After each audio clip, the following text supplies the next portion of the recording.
Donc Mexico, on est une agence de communication basée à Grenoble, au Minimistan. Et puis on est dédié aux startups et à l'innovation, parce qu'on s'est rendu compte que les startups, souvent, connaissent très bien leurs produits, très bien leur technologie, mais pour le côté communication, ils ne sont pas forcément à la hauteur de leur projet. Et pour eux, c'est très important d'être crédible dans les documents et dans les livrables. Donc nous, on les accompagne en 3 phases principales. Une qui est de l'incubateur à l'entrée des investisseurs pour qu'ils soient crédibles et qu'ils aient voilà, un pitch deck et un site one page de qualité.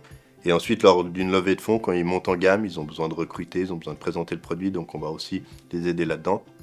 Et puis la dernière phase, c'est lors d'un pivot stratégique, changement de CEO, revente, et là aussi, ils ont besoin de faire le bilan de leur communication actuelle pour voir si elle est toujours alignée avec la nouvelle stratégie. Donc on les accompagne tout au long de ce processus. Nos besoins étaient d'avoir quelque chose de simple, parce qu'on est deux, on a une compta qui est assez simple, et avant on avait un autre logiciel qui nous la rendait compliqué, qui était très très gros, beaucoup trop pour nous. Avec Mathieu, on connaît Sinao depuis plusieurs années maintenant, parce qu'on travaillait depuis le même lieu, même espace coworking. Et puis on s'est suivi un peu au fil du temps dans les espaces, donc on se connaît sans se connaître vraiment personnellement.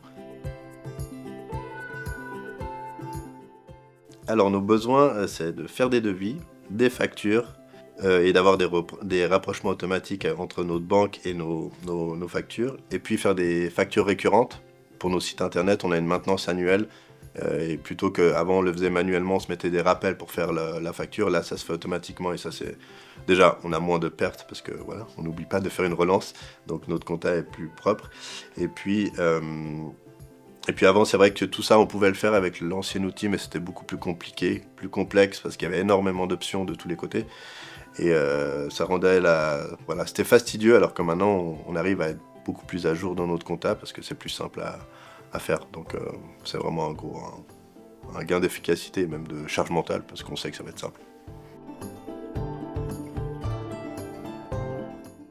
La simplicité d'utilisation de l'interface, de pas devoir à chaque fois aller chercher où est l'option. Là, c'est clair, ça va droit au but. Et puis, on a aussi maintenant nos habitudes, on sait exactement comment ça fonctionne. Et puis, on a un suivi plus clair de la compta, parce qu'on est beaucoup plus à jour avec Sinao que ce qu'on était avant. Pour nous, le vrai avantage, c'est la simplicité. Puisque l'outil est plus simple, on perd moins de temps et on fait moins d'erreurs aussi. On se perd moins dans les menus et les options. Et par exemple pour les factures récurrentes, où avant on se mettait des rappels pour créer la facture et l'envoyer au client. Donc des fois on oubliait ou on l'envoyait trop tard. Là, vu que la facture récurrente est facile à mettre en place, on sait que nos factures vont être envoyées automatiquement et réglées.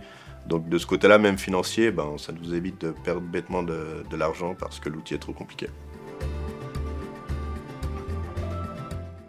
La possibilité de faire des relances et aussi les facturations via le logiciel, donc d'envoyer la facture ou de relancer via Sienao, ce qui nous permet ensuite d'avoir un suivi si la personne a ouvert la facture, payé, pas encore payé, et ça nous permet d'avoir un suivi de la facturation, mais on peut également l'envoyer normalement, télécharger le devis ou la facture en PDF et l'envoyer ensuite indépendamment par email. Mais c'est vrai que suivant les projets ou suivant les factures, on va soit envoyer via Sinao pour avoir un suivi, soit on l'envoie directement en email. Donc ça permet de faire les deux et c'est intéressant.